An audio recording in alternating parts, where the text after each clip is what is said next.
विचारपूस करत राहा. आणि तुम्ही जे लेकरं तुम्ही जे बाहेर गेले ना, हे लक्षात बघा, माझी आई गेली, वडील आमच्या सोबत आहेत, आता आमचं कोणी नाही, हे डोक्यातून काढून टाका. आम्ही सर्वजण तुमचेच आहोत. आणि म्हणून कधीतरी ह्या सर्व प्रियजनांना विचारपूस करत राहा, है ना. विचारपूस करायला पाहिजे. आणि देवाने आम्हाला ते शिकवलंय आणि त्या गोष्टी आम्हाला करणं भाग आहे. आणि सर्वात महत्वाची गोष्ट है ना, आज आम्हा प्रत्येकाला जोडी आहे, आपणाला आनंद आहे, परंतु खऱ्या अर्थाने ज्याची जीवनसाथी निघून जाते ना, त्यालाच कळतं की त्याचं महत्व काय आहे, है ना.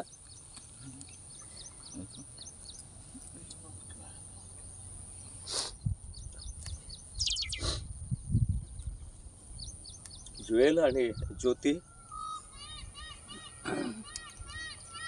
वडील आहेत, खरोखर त्यांच्यावरती खूप प्रेम करा. तो माझा वैयक्तिक अनुभव आहे. आणि म्हणून अंकलची खूप काळजी घ्या, खूप काळजी घ्या. मुलींनो, खूप काळजी घ्या हो. तुमच्या सासू सासऱ्यांचीही काळजी घ्या. तुमच्या बापाची जसं घेता ना, तुमच्या सासू सासऱ्यांचीही काळजी घ्या. आणि त्याच्यासाठी नम्रपणे विनंती करतो, जर जीवन आपलं असेल ना, मी खरं सांगतो, आपण सरळ मार्गामध्ये चालत आहोत.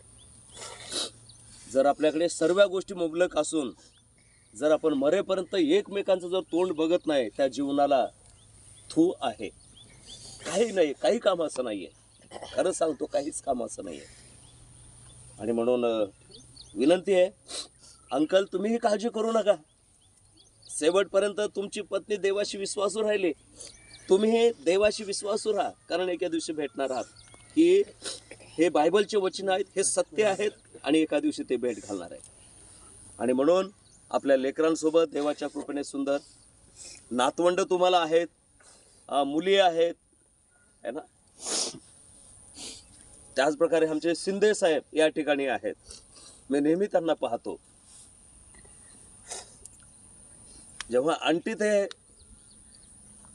गावाकडे होत्या आणि तुम्ही सर्वजण पुण्याला होतात, ते कसं आंटीला घेऊन फिरले हे मला माहिती आहे. माझ्या डोळ्यानं मी पाहिलं. आता त्यांच्यासोबत बरेचसे लोक असतील, मला माहीत नाही, पण त्याने जे केलं ना, त्याचं प्रतिफळ शिंदे सर तुम्हाला देवबाप देईल.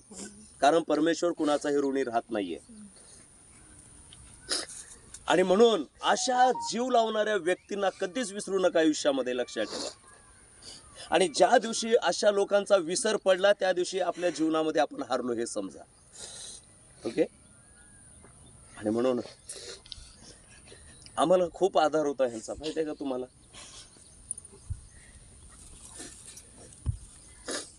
जरी आम्ही सेवक आहोत, परंतु तुमच्यापेक्षा काही लोकांपेक्षा मोठे नाहीये. आम्हाला तितकं शहाणपण नाहीये, परंतु आम्हाला अशा जीव लावणाऱ्या, विचारपूस करणाऱ्या सर्व प्रियजनांची गरज होती. पण असो, त्याच्या इच्छेपुढे आपण कोणीही काही करू शकत नाही. म्हणून विनंती आहे सर्वांना, एकमेकांनी कृपा करून प्रीतीमध्ये राहा, शेवटपर्यंत देवाशी विश्वासू राहा. देव तुम्हा सर्वांना सहाय्य करेल, सहाय्य करेल. खेद करून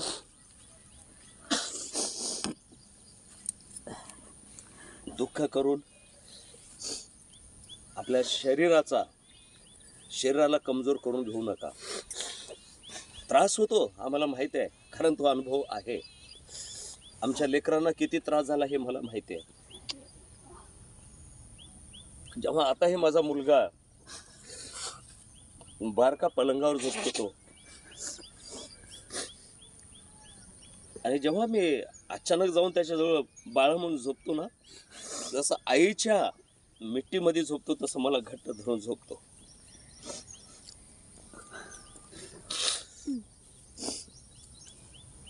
सर्व काही मिळेल हो जगामध्ये, सर्व मिळेल, सर्व विकत घेता येईल. आई आणि बाप आयुष्यामध्ये कधीच मिळत नाही. आणि म्हणून जे तुमच्या जवळ आहे ते घट्ट धरून ठेवा, घट्ट धरून ठेवा, त्याची काळजी घ्या. मेल्यानंतर रडून डोकं आपटून अशी होती तसं होती म्हणत बसू नका. आहे तोपर्यंत बारकाईने त्याची काळजी घ्या. खरं सांगतो, बारकाईने काळजी घ्या.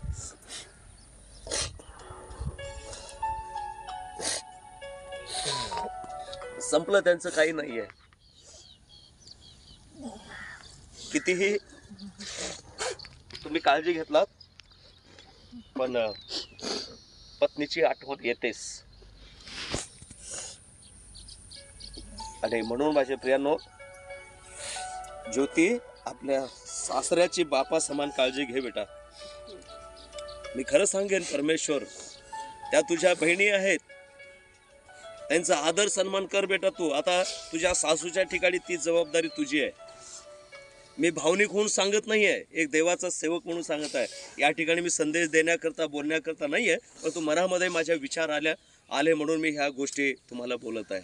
तिघी बहिणींना विनंती आहे बरं का, हे पण तुमची बहीण आहे, हे पण तुमचीच बहीण आहे ना. पाची बोट सारखे नसतात. आमचं बारकं पोरग आहे ना, कधी पण पाहिलं ना, त्यानं चांगलं काम कधीच करत नाही. चांगलं करायला जातं, परंतु ते होऊन बसतं वेगळं. मग त्याला रागावतो मी. रागावणारे पण पाहिजे आपल्या जीवनामध्ये.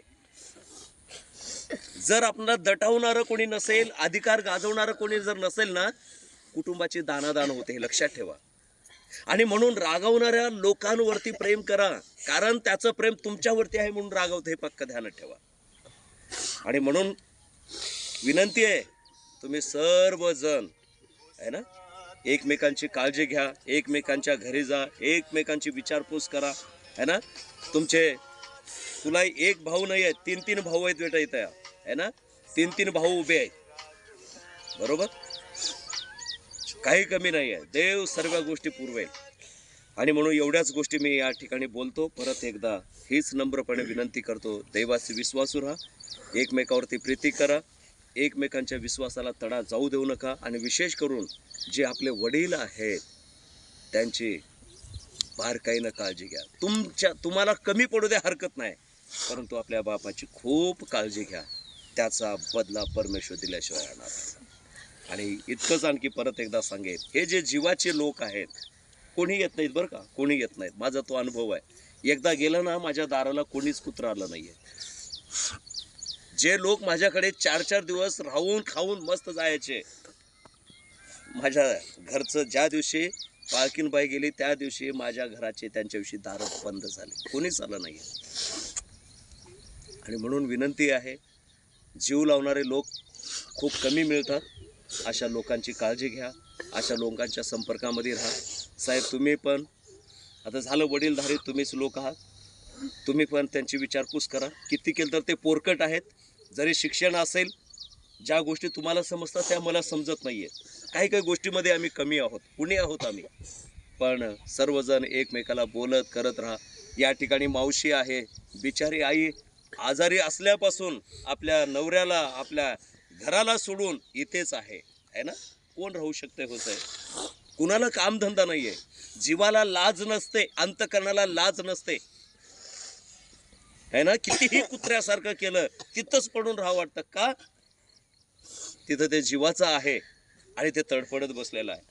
आणि म्हणून माझ्या प्रियांनो, विनंती आहे, सर्वजण एकमेकाला समजून घ्या, एकमेकावरती प्रेम करा, सुखादुखामध्ये धावून या. काय नाही, 2 पैसे खर्चातील, हरकत नाही, पण त्या माणसाला समाधान वाटेल, समाधान वाटेल. मला माहीत नाही, आंटी मी जर येणार ना, किती तर वेळा आठवण करायच्या त्या, पण माझ्या धावपळीमध्ये कधी जायचं, जवळच होतं, काही दूर नव्हतं, परंतु लेकरांच्या कामाच्या ह्याच्यामध्ये ह्या दिवसामध्ये मी थोडं विस्कळीत कमी पडलो.